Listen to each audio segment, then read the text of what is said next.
Lovely recipe of NanKhatais, which are super simple and easy to make. So here I have all my ingredients.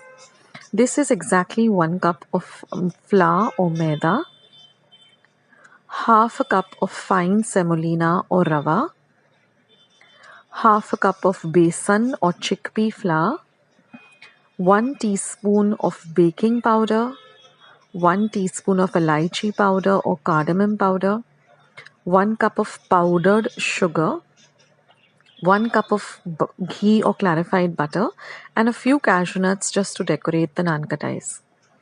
Now in a bowl, I'm going to add the ghee as well as the sugar, and I'm going to mix everything really well till all of the sugar dissolves into the ghee. So take a whisk and mix it in really well. These NanKhatais get ready really quickly. They have a long shelf life and they taste super delicious. So those are all the reasons that you should try your hand at it. And also it is 100% veg. Now I'm going to add the baking powder. Now this baking powder also, makes these NanKhatais very light and really a very nice texture and consistency. Now I'm going to add the fine rava or semolina. Now if you have the medium rava or the thick rava, just run it through your mixer or blender till you get a very fine consistency.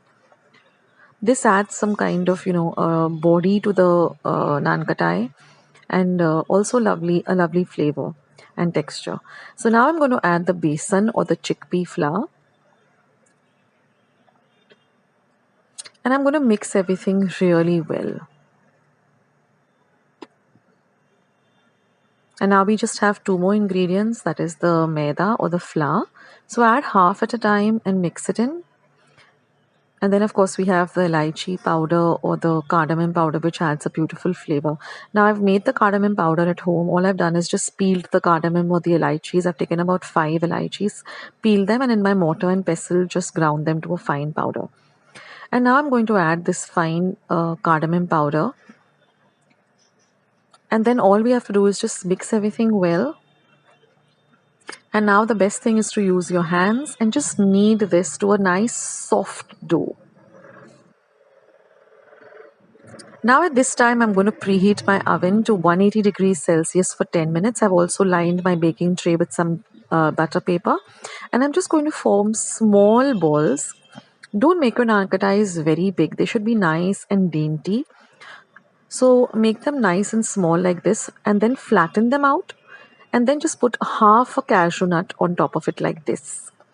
Now you also have to place them a little, keep an inch of gap, keep an inch of distance between 2 NanKhatais because they tend to fluff up a bit because of the baking powder.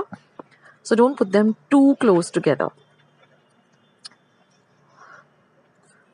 Now I have 2 baking trays. So, I put all the NanKhatais on both the trays, and together I got all together with the amount of ingredients I used, or the quantity rather. I got exactly 28 NanKhatais.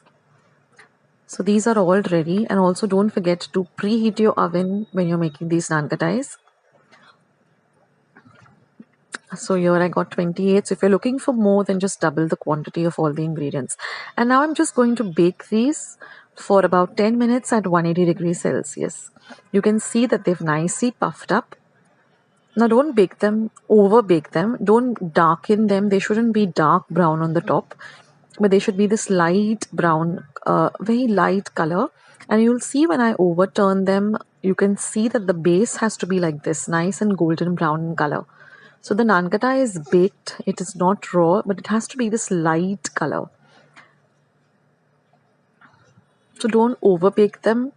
Keep an eye on them because every oven is different.